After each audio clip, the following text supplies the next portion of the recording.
What is going on, everyone, and welcome to the sixth episode of the Ronan Bell Show. I'm your host, Ronan Bell, obviously, and I got another great show in store for y'all today. With me today is a man that many of you have never heard of. However, this man has taught me many things through my conversations with him that I believe can help better understand, this whole life thing that we're going through. And allow me to introduce my good friend, Peter Rushing. What's going on, everybody? My name is Peter. Uh, yeah, glad to be on the show. What's going on, brother? Yeah. So before we get into some deeper questions or anything, why don't you just tell the listeners out there just some basic information about yourself? Okay. So, born and raised in Philly, Germantown section. Went to high school at Elverson Military Academy. It's right off of 13th and Susquehanna. I started college a little bit at DevRy, but I dropped out, and that led me to join the United States Navy. We'll get into that later. But how was it, like, just from high school in general, how was it, going into, like, a military academy in the beginning? To be honest, it was pretty smooth, simply because my principal from middle school didn't tell me he was starting a military academy, which was Elverson Military Academy. So kind of just put me in it without me knowing. So it was a pretty smooth transition. Yeah, man. So let's go just a little about like life in North Philadelphia. So what was it like growing up there? I'm not gonna lie, I was a pretty sheltered kid. Like I was inside watching Dennis the Menace and Honey We Shrunk the Kids and crap like that, for real, up until I was a teenager. So I don't really know too much of that Philadelphia life that every other state likes to look at Philly as. I didn't find that out until later on in high school. Would you say that you kind of grew up in like the rough part of the neighborhood, or? Yeah, honestly, I mean, back then when between like 5 and 14, Germantown wasn't that bad. It wasn't until I'd say 2004, 2005 it started getting crazy around here further.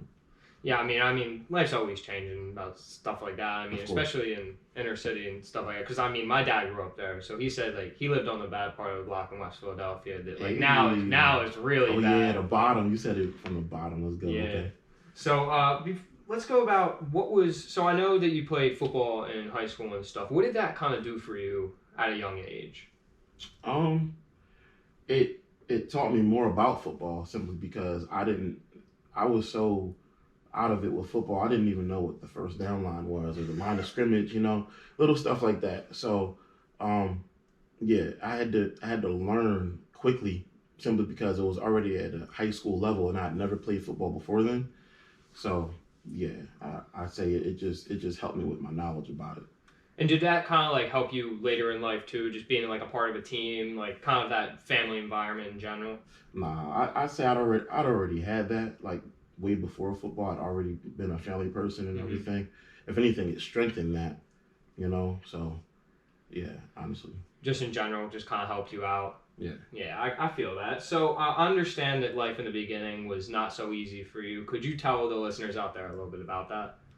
Absolutely. So, to get straight to the nitty gritty, everything got pretty difficult. I'd say my sophomore year of high school, my father, he had a massive stroke, and I'd say maybe 2 months later, a good friend of mine by the name of Fong Ho, he jumped in front of a subway train right at the Broad Street line at 13th Susquehanna, and he actually got killed. Like, he purposely did that, and it was tough for a lot of kids there, myself included.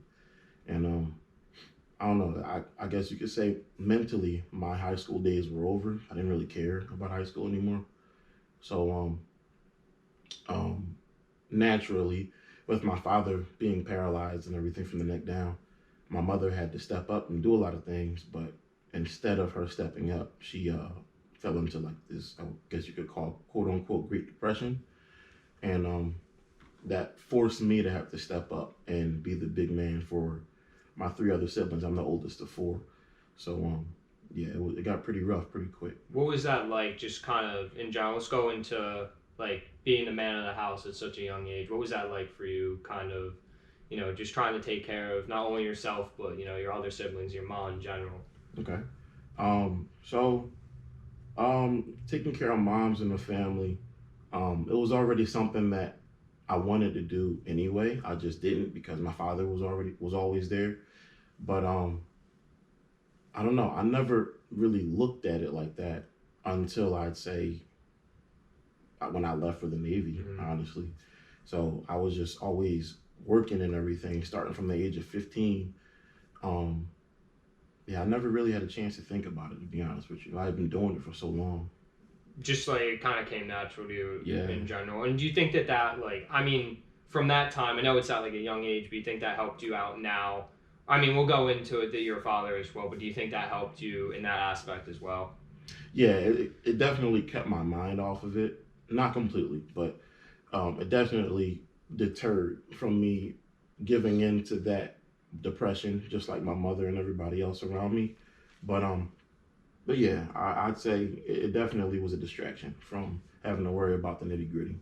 What about, let's go into, so I mean, obviously, going through something like your friend, committing suicide, something that's very tragic and Yeah, a hard topic to talk about. yeah. But let's see if we can do something with that. So, what do you think that taught you at a young age? I mean, how old were you when that happened? I was 15 You when were that happened. 15. What do you think that like taught you to help you out like now, later in life? You like looking back on it that you were like wow, like this happened, but what happened after? I say it taught me that life is too short to worry about the little things. Seriously, and to count your blessings and to tell the people that you're close to that you consider family that you love them. Do you think like that kind of taught you how to like cherish the moment a little bit more than Definitely. usual? Because I feel like at a young age that's something that a lot of people don't really realize, especially in like high school when I think COVID kind of taught those kids like the same kind of thing that Oh like yeah. everything's not guaranteed. You might that last game might actually be your last game after all. Like probably every game like your last Definitely. kind of thing. So let's go into your football career a little bit. So what was it like playing college football or football in the Navy in general? Absolutely. So football for the Navy was obviously a step up from high school football, but I say that taught me more brotherhood than anything, simply because it wasn't just football. These guys were your shipmates. These guys were potentially going to be serving with you in different countries and things like that. So um, I mean, I had my own selfish reasons for playing football for the Navy, but I mean, doesn't everybody? Yeah, I mean if you're going into it, I mean why not try and do something big? For real. But it didn't last that long at all. I got hurt, and that quickly stopped. I hurt my knee pretty bad to the point where I can't play professional ball ever again. So yeah, that dream stopped pretty quick. So what do you think that I mean obviously tearing your knee up and just like injuries in general kind of put a damper on things, Yeah. going later in life, like if you had this big goal, one day going to the NFL, what do you think that knee injury kind of taught you, at least, coming back from it, just in general, just trying to get back to who you were, in general, not physically but also mentally. I say that didn't stop me at all, to be honest. Um, Football was supposed to just be a hobby, and if it turned into something professional like NFL, great. But I always wanted to, work my way up to becoming an admiral anyway. But even that, that became uh, my view and vision on that changed quickly once I had a family, and I guess we'll dip into Yeah, that. we'll dip into that too. Yeah. So let's go into joining the Navy, going through just what it's like, boot camp, things like that. What was that like for you? Man, boot camp was amazingly fun, to be honest. And for all you listeners out there, um, if you ever plan on joining, I used to be a martyr. Like I used to be one of those guys who would push for not doing it. But honestly, it taught me a lot. It taught me not only how to survive on my own, but it also taught me how to be a part of a team. Like I had been so used to, going through life on my own and trying to figure out how to figure out this thing called life on my own. Once I, joined the Navy and became a part of a team, part of a division and a ship and everything, it was really hard for me to learn even how to be a part of a group, because even by being forced in the group, I still want to do things on my own, So. And that's just from young age. That's how you've always been. Right. Like you've been yourself. Definitely. Straight up, sometimes you gotta be selfish. And I think that comes with being the oldest of four, Yeah, you're taking care of.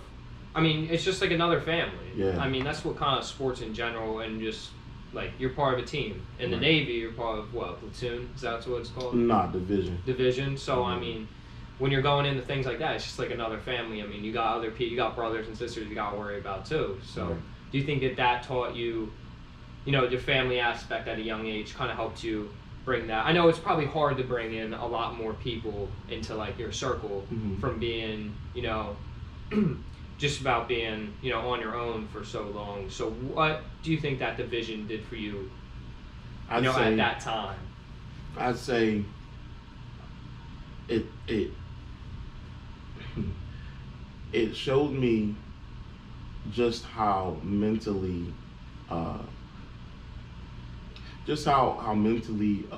by myself I thought I was. So I'd say back in 2006, 2007, I was on the USS Ingraham, FFG 61. It's stationed out in Everett, Washington State. Middle of the night, like 1 or 2 in the morning, the ship broke away from the pier. Like it was a really bad storm, once in a lifetime thing that never happens. But all of the lines that attached the ship to the pier snapped except for one, and it was the one at the very front of the ship. So when everybody's banging on everybody's door in the barracks, I'm asleep. And the person that banged on my door happened to be my superior, my first class. Name is CS1 Lalonde.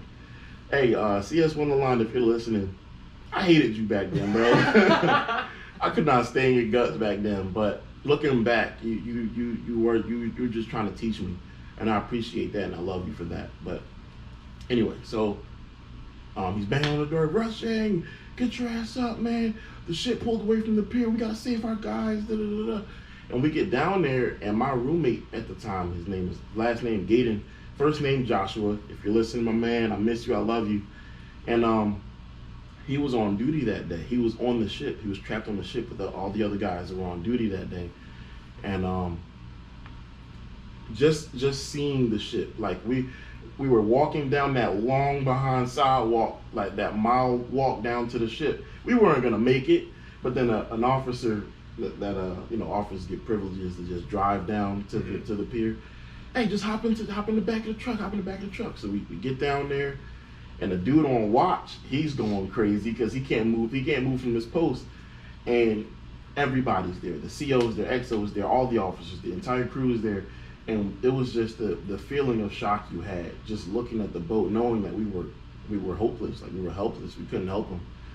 But a helicopter dropped down lines to us, to the ship, and then the guys on the ship threw the lines to us, and that was when the true brotherhood came through. Because I hated everybody on my ship. I did not want to be there.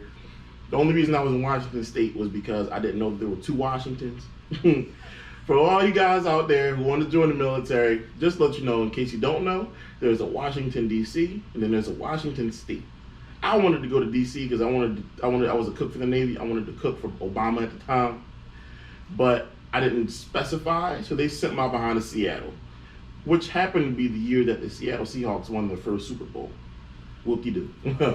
So, anyway. So they threw the lines to us, and we're heaving and we're hoeing at the same time. But then, like, the waves and the wind and the weight of the ship, it just pulled. Mind you, these lines are huge. They're humongous. So they're just ripping away from my hands, and like some people lost skin on their hands, bro. Wow. And it was I'll never forget that day, seriously. But that feeling set in, like, yo, we might lose our brothers, we might lose our ship, but we never gave up. We kept trying. Eventually, we got the boat back to the pier. We got it all tied up and moored and everything.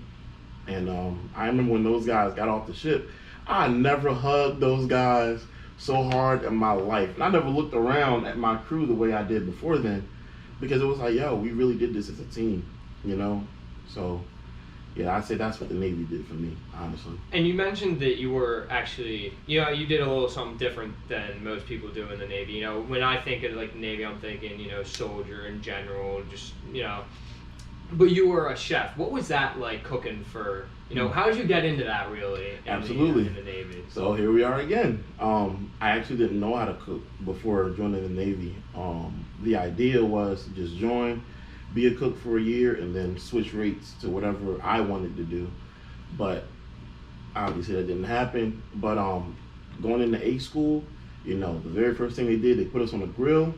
They gave us a thing of eggs, and they said, make scrambled eggs, make over easy, over medium, over hard. I'm like, what the hell? I didn't even know there were this many different versions of eggs, And I never made eggs. I always had my mother and my grandmother and I always had family members or girlfriends making breakfast for me. Yeah.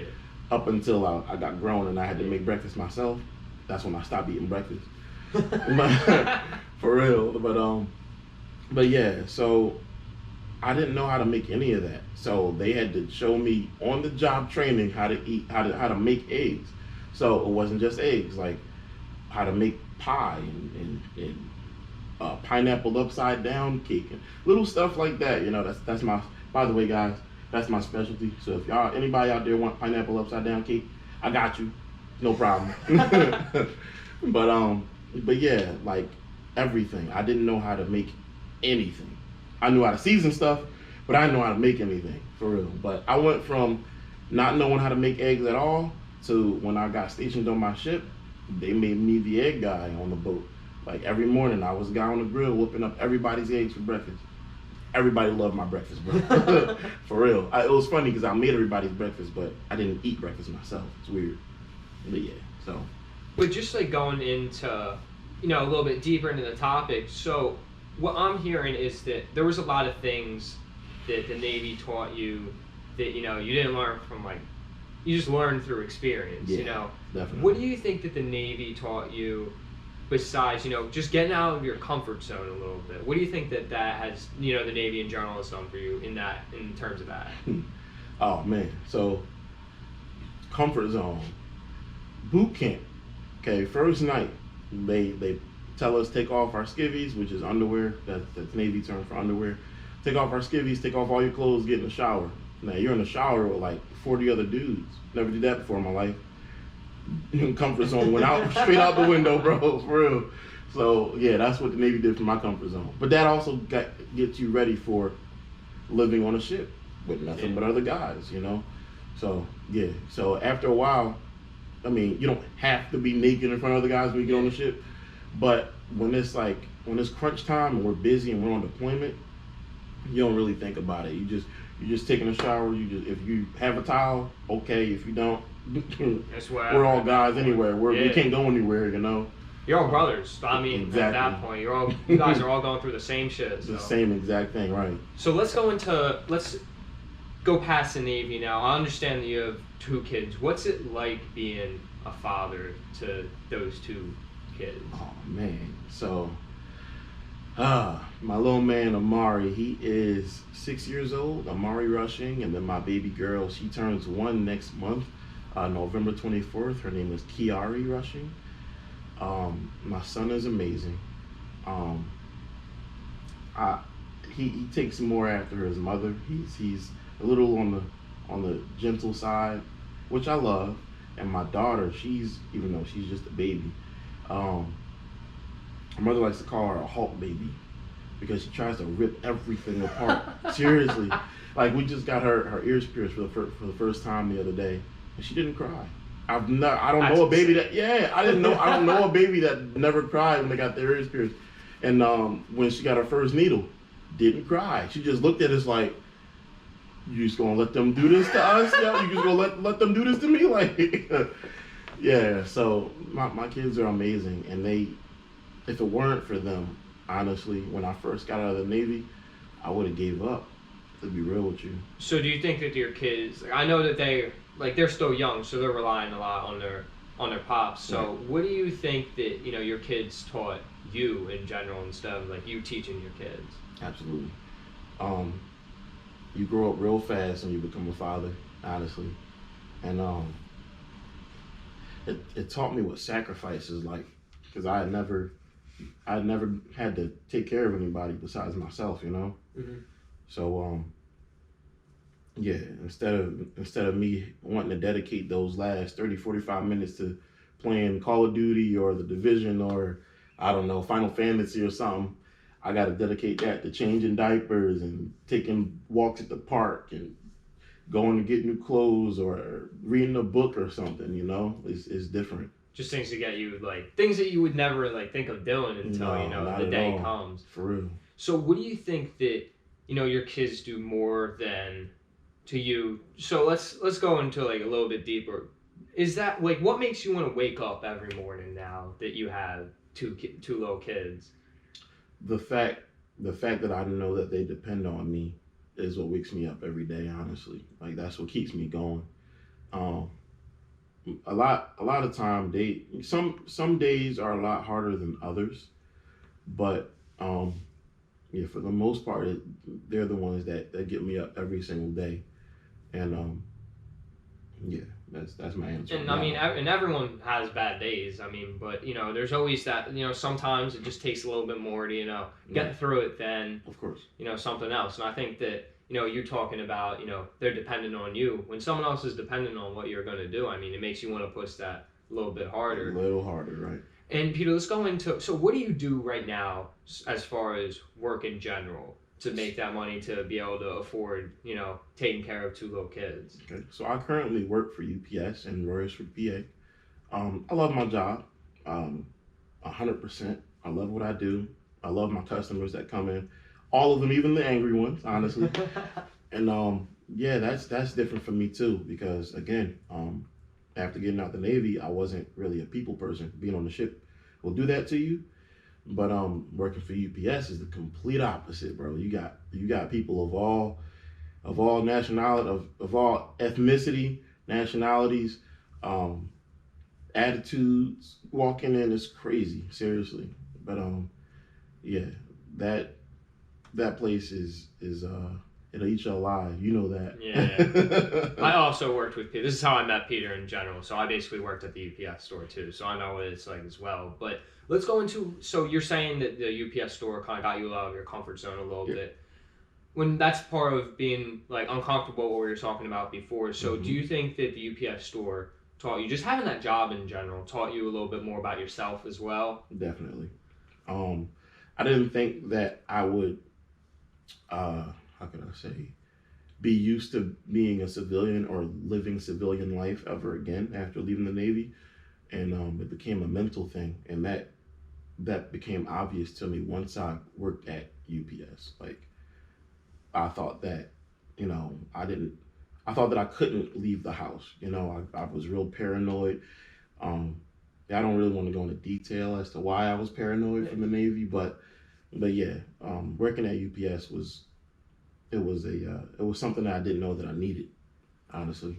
And I feel like that's what, kind of sometimes that's what life brings you to. The universe kind of brings you to something that like you actually need but don't Right. realize it at the time. Seriously. So let's go into, Peter, was there ever a point that like you hit rock bottom after like coming out of the Navy? Just like you weren't happy in general, what you were talking about before, just like coming back to a regular life. Definitely. So this is the dark part of the military. For all you listeners out there, once again, that want to join the military, or for you guys that are thinking about getting out, I'm not saying that this is how it is for all military service members when they get out, but from my personal experience, my chain of command didn't help me at all. When it was time for me to get out, I was going through a lot at the time. I had just gotten into a car accident. I had just found out my little sister had got shot. No, I'm not. None of my family gets into any kind of craziness like that with drug dealers or anything like that. It was someone. It came completely out of nowhere. Mm-hmm. It was unexpected. But I was going through a lot at that time, and they didn't help. So um, I'm trying to move me and my entire family, my wife at the time, Mariah, and my son. Mari and my stepdaughter Brielle at the time, and I'm trying to move them from Washington State to back to Pennsylvania, where I'm from, and it was a lot harder than I thought it would be, you know. So we were living in a hotel, to be honest with you, for I'd say about 5 to 6 months before we got into our first place. The VA helped us get into our first place with a what is it called? A HUD VASH voucher. And I'll never go back to doing that ever again. I thank them so much for their support and for their help, but I never want to go through that ever again, honestly. So, I mean, going through this dark time, I talk about it a lot on this podcast about the master path and like coming out of it. Do you think that time, I know it sucked and like it was really, really hard, Mm-hmm. but do you think that helped you become the man that you are today after going through all that? Definitely, completely. So coming out of the Navy, like I said, was way more difficult than I ever thought it would be. But it also showed me exactly where I was as a person as well. Um, it showed me where I was as a husband and as a father. Being in the Navy, I wasn't home much, so I wasn't that much of a husband as I could have been, or that much of a father as I could have been to my family. So now that I'm out and I was in front of them every single day, that was a really, really big challenge all by itself, you know. So yeah, it took me a few years to get used to quote unquote civilian life, and I'm still not used to it all the way. Like I still have, like I said, I still have some days where some days are harder than others, where I don't want to be around people, things like that. But don't we all? Yeah, I don't mean, we all? yeah, that's facts.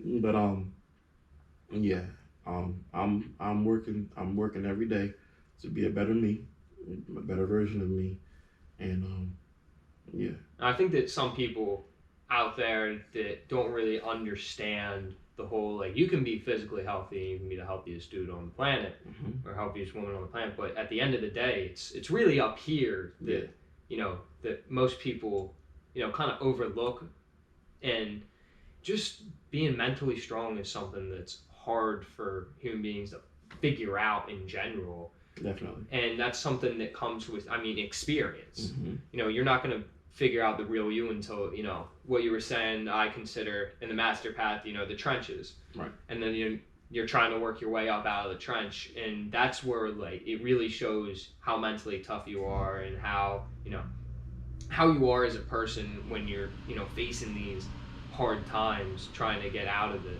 Definitely. So let's go into something that I don't want to make this political at all in the sense, but just in the sense that, what was it like? I'm a white dude. I will never understand anything that you have ever gone through. But what was it like growing up as a black man? So I had never really had any issues with racism, honestly, until I joined the Navy. To be completely honest with you, like I was always in Philly, always around black people, other black people, but yeah, there's people in the Navy who like to use their quote unquote power, right? Their authority, and it gets to their head, and they think that they can just hide behind that rank and that power and the people that have their back or their support or whatever. But there was this Master Chief.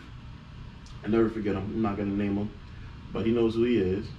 I remember he called me a nigger every single day, and at first I didn't know how to react because I had never been called one before, But after a while, I kind of got used to it because it was like I would tell my superiors and they wouldn't do anything.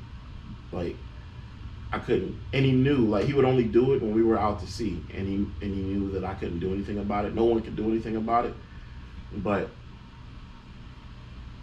yeah, I got to the point where it was just like I know I'm not one, and I know he's only doing that just to get to me because he obviously sees something in me, and I can be honest, like I got really, my work ethic became crazy really quickly on the ship. Like once I figured out how everything worked on the ship, I wasn't just a cook. Like I did so much more than just cooking on the ship. Like I fixed fire extinguishers. Um, I did work points for COs and XOs. I helped other divisions with anything that they needed. Like I became such a big asset to that ship. I thought at one point that I was irreplaceable, but I was completely wrong. There's millions of other people in the military that can do what I do, but yeah, it became real obvious to me that that Master Chief, he was threatened by something he saw in me, you know, and it became real obvious to me when other chiefs besides him, they would congratulate me, or they would always be praising me and saying, yo, I see a lot of myself in you, how I used to be when I first joined the Navy, and you're on the right path and everything. But he'd be the only one that always had something bad to say out of his mouth toward me, you know. And it was really discouraging because he was a Master Chief at E9, something that I aspired to be, but he was also he did his best to become my worst enemy. So I'd say bad on his part. Too bad on his part, you know. And let's go into some, like, has there ever been a time where you felt like the color of your skin, besides just, you know, being in the Navy and about that one specific topic, is there been another time where do you think that the color of your skin has been, you know, an issue, a factor in something like that? Yeah, I'd say every day. Like, even where I live now in Royersford, PA, it took even a while for my neighbors to get used to me. You know, like I remember just going to Giant down the street, and some little girl called me. She was walking with her mom, and she was like, "Mommy, is that a gorilla?" I couldn't believe it, bro. I laughed, to be honest, seriously. But yeah, people don't. I think I'm literally that guy when people say don't judge a book by its cover, because anybody that's ever met me, everybody that's ever met me, on their own calls me a teddy bear. You know, I'm gentle, I'm kind, I'll do anything for you. I'm like, once you show me that I can trust you, I'll do anything for you. I'll go to bat for you. Seriously, I'll go to hell and back for you. But yeah, it's just a shame. It's unfortunate that this is the world we live in, where color is an issue, and it's honestly redundant and stupid. To be honest, I've said this many times to you, Ronan, that if one alien ever chose to show its face to this earth, bro, racism would stop in a heartbeat, because everybody would be too busy trying to survive, you know? So I wish that would happen. You know, at the end of sometime soon. Yeah, at the end, a point that I want to make on this podcast, and just like, and that topic in general that I want to make the point of, is that, you know, at the end of the day, we are all human beings. Yes.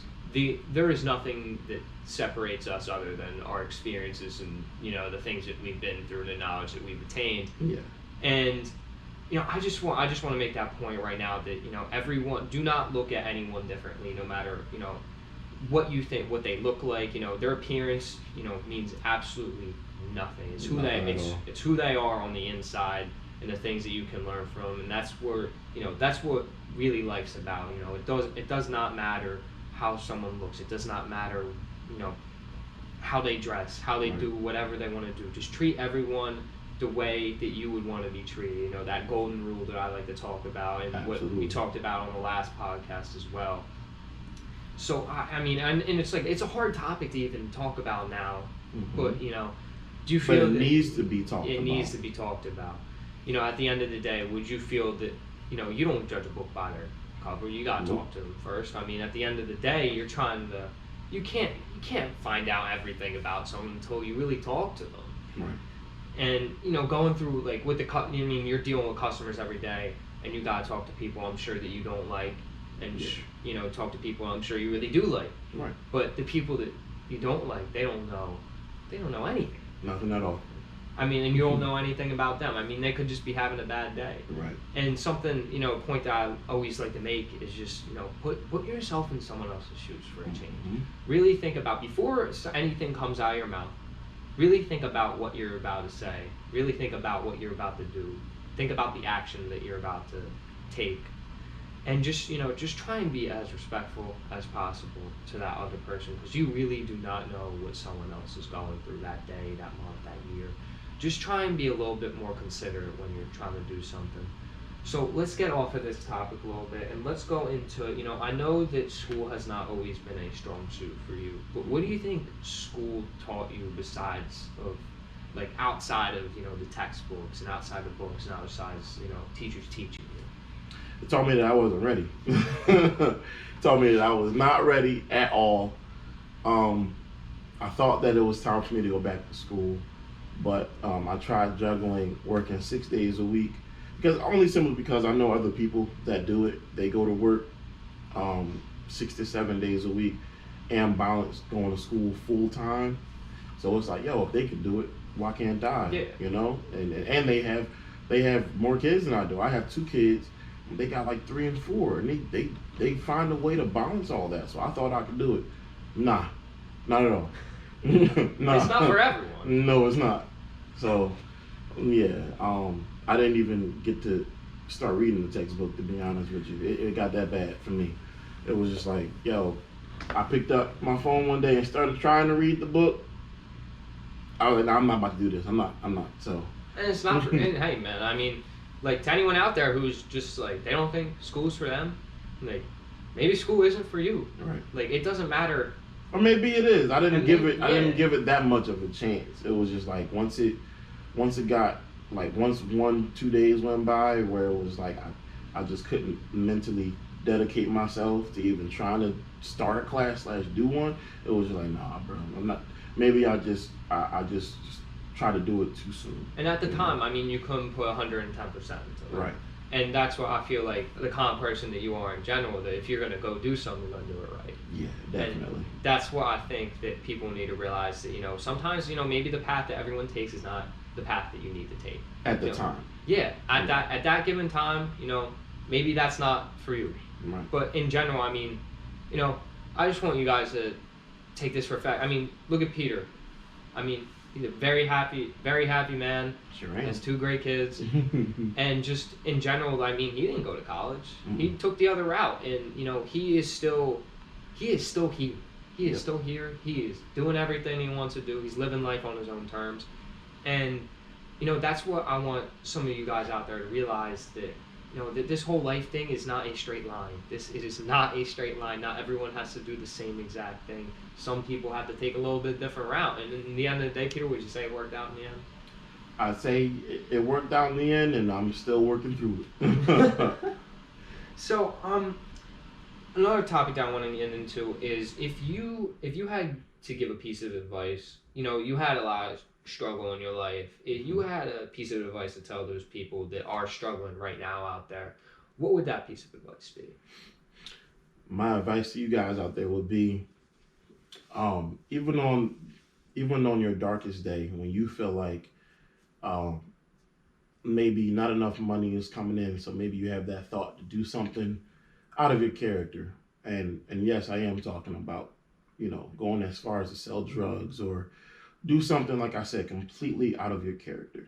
All for the simple fact of, you guys are struggling, you don't know what else to do. There's always a choice. It's all, being 29 years old, I've learned that so far, that life is all about choices. And some choices you can't come back from. So, whenever someone's in a stressful situation, or in a situation where they think that they have to make a decision fast, most times you make the wrong decision. I'm asking you to just sit there for a second and just think about that impact that your decision might have on your siblings or your parents or anyone around you. People that might look up to you that you don't even know look up to you. Like, I'm still finding out to this day that there are people I went to high school with that looked up to me that I never knew was even watching me in high school. Like, I never even looked their way in high school, So you never know. You never know who's watching you. You never know. And I mean, I'm not saying all this about people who may or may not be watching you, but I'm just saying your decisions have an impact on you and the people around you. So, for the people that need to hear it, there's always a better choice out there. There's always something out there. If you guys need help, hit me up. Like, like, I'm not I'm not that far away. I got Facebook, I got IG, I have Snapchat, and yeah. There's always someone out there that's willing to try. Always someone out, and also there's always someone out there. Don't ever think that you're going through the worst situation ever. There's always someone out there that's going through worse than you are. Always. And the point that I want to make is that, you know, even on the darkest days, that there will be someone to help you. You know, someone is going through probably the exact same thing that you were going through, and Right. at the end of the day, they can help you out. Like, it's not you are not in this. I want to make the point that you're not alone. Mm-mm. You know, and something that we talked about before, just about being mentally tough and just being, you know, mentally aware, and that's something that's overlooked. You know, mental illness is not something to, you know, take lightly, especially now when there's a lot of people that, you know, especially through quarantine, you know, things like that really went through the ringer from not a physical standpoint, but, you know, up in your head and just you know, it's hard for some people to, you know, even think about that haven't gone through it. If you haven't gone through it, you really can't understand. But just if you haven't gone through it, I just want to tell you, just have an open mind, try and understand, put yourself in someone else's shoes. Yeah. You know, be empathetic. You know, we are all humans on this earth, and we all are trying to figure out our own way in our own way, definitely. in our own time. And sometimes for other people it's hard, but at the end of the day, I mean, you know, every single person out there, I believe, can figure it out if they really put their mind to it. So let me give you another question. What about a piece of advice that has really stuck with you from, you know, it could have been 10 years ago, it could have been 5 years ago, but, you know, now that you kind of look back on it, it's like, wow, you know, that was actually really important. I kind of internalized that a little bit more than I did. Absolutely. Someone that I cherish and love very much. I look up to him, and he doesn't know it. I mean, I don't talk to him that much, but he's actually my idol. My uncle Patrick. He told me back when I was a teenager, when my pops had just had a stroke and Fong had just did what he did. He told me that there's, like, once again, there's always someone out there that's going through worse than you are, and to think about the people around me that need me the most, and to keep moving forward for them and to keep moving forward for myself, and to always remember that. And that stuck with me even to this day, because, like I said, when I first got out of the Navy, man, I was like, yo, F this marriage shit. Like, no, bro. Like, I didn't want to do anything. I wanted to give in to everything. But no, I didn't. And I'm glad that I didn't give up. I'm glad that I stayed in there. I mean, I had to think about how would my son and my daughter look at me, you know, my stepdaughter at the time. How would I be able to look them in the face when they get older? Like, what if they're going through something in life when they become that age and they need advice on how not to give up? But their father gave up, so how could I give them advice on it, you know? So that's how I look at it, honestly. And did that seem, you know, insignificant at the time, or is that just something that, you know, you kind of look back on and just like you've always kind of carried that with you? I've always carried that with me, even in boot camp. Like, boot camp, you have to take 3 physical fitness tests. I hate running. I am not a runner. I hate it with a passion. But you have to run 1.5 miles in under 12 minutes. And I say the first and second test, I did okay. But the third test, I feel like I had a point to make to myself. You know, by that third test, I look like an action figure. You know, for real. But that last test, I told myself if I wasn't under 10 minutes and like 20 seconds, then it didn't count. And that was just for my mental, right? And I remember looking up at that clock and I'm running and I'm like, yo, I'm not gonna make it. I might as well just go home. You know, I beat myself up like that. I had to at that time. And I got to, I'd say like 9 minutes and 50 seconds. And I was still like not even halfway to you have to run 12 laps, and I was only on like my 9th lap. You're supposed to run a lap per minute, mm-hmm. or at least 30 seconds per lap. But I was like a minute and 10, a minute and 20 per lap. It was horrible, bro. I had so much anxiety, bro. Like I was really down on myself, but it did stick with me because during that time, it was like, yo, if I don't make it through boot camp and I get sent home, like, what am I going to do with my life? That's what I thought. That's how I thought about it back then as a teenager. I'm like, yo, I can't be sent home. So I made a decision. Like, I got to get this done for me, before anybody else. I had to make sure I did this for me. So. No, at the end of the day, I mean, you gotta be happy with yourself. Definitely. Happy with the decisions you made, and worry about yourself before, I don't want to say worry about yourself before other people, because that's not. I think people could take that the wrong way. But I mean, at the end of the day, that's how it kind of. Sometimes you have to worry about you before worrying about other people. Sometimes, yeah. What about Another question I have for you is: would you want to do everything that you did all over again? The turn back the clock question I ask everyone on the show. To be honest, I would leave everything the same way it is. I don't like living life with regret. But I think if things could have gone perfectly or any other way, I wouldn't have learned as much as I have from the experiences and the things that I've done, to be honest. And yeah, I think that should go for anybody. Like if everything is going good for you all the time, I mean, life, to even think about it, life would be pretty boring. Like, and I don't know about you, but I don't like being bored, bro. I don't like being bored either. Seriously. So I'd rather go through the struggles and go through learning things the hard way, and instead of, having things so easy for me all the time, No, and that's where, I mean, again, I go back to the point where, really being mentally strong, and that's the things that really, that's the things that build you up. Yeah. The hard times is what? The failures and the mistakes and all of that, at the time, you could be sad, you can be really sad, you can be really down, but at the end of the day, you're going to look back on that in 5 years, a year from now, and be like, wow, I could have went this way and, had a life of sadness and being depressed, or you can take the high road and, keep pushing through. Do something about it. Yeah. Go do something about it. I try and tell people that all the time. Just go do something. Go do something. Word. I like using the tagline on the show is just keep on keeping on. Right. And Peter is a prime example of someone who just kept going. Nothing. I appreciate that. Nothing stopped this dude from doing everything that he wanted to do. Just to anyone out there, just keep going. Life is hard.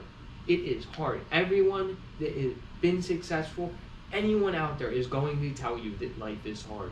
And it's the people that think life is hard and then, keep thinking it's hard and just go down this bad path are the people that are unsuccessful, maybe, have something wrong, aren't going through a great time.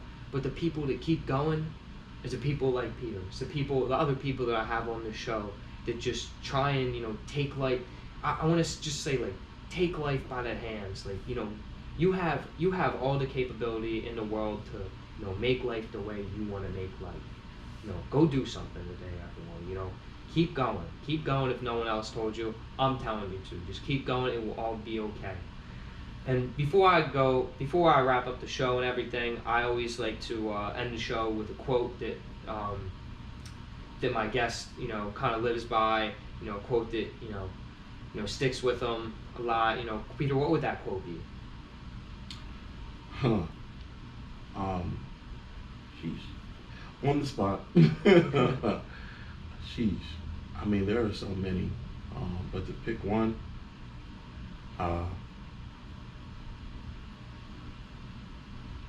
don't be the version of you that you wouldn't want your kids to be.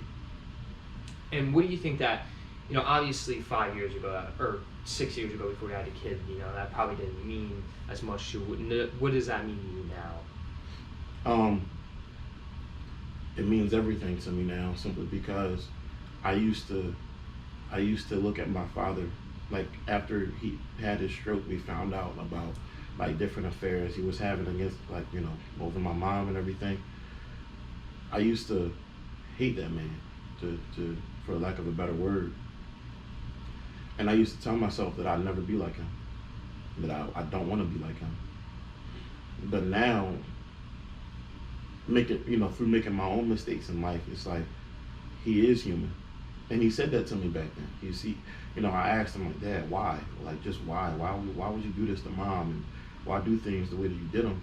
And he wrote on the paper, I'm human just like anybody else. And I hated him even more for that answer back then. Now, it wasn't enough for me. But it's the truth. It really is. He is human. He makes mistakes just like any of us do.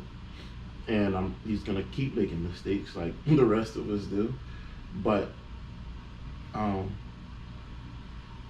from seeing what his mistakes did to my mom, it made me, yes, I still, like I said, I still make my own mistakes, but it reminds me to continue to push to be a better version of him and myself. I love it, man. And I just want to say, before I turn off the mics and we go on with our day, Peter, thank you so much for coming on the show today, man. Thank you so much for having me on this show. I've been anticipating this for a while now, and you're doing an amazing job, bro. Seriously. And for all you guys out there, if y'all not listening to my man Ronan's show, I don't know what the hell y'all doing with y'all time.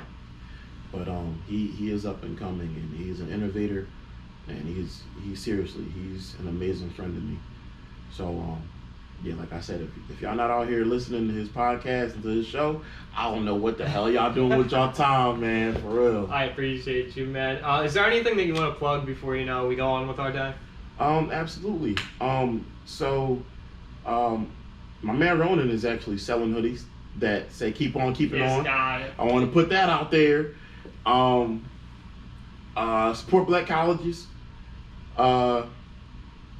Spread love, less hate, and remember, there's always somebody out there that's going through worse than you are.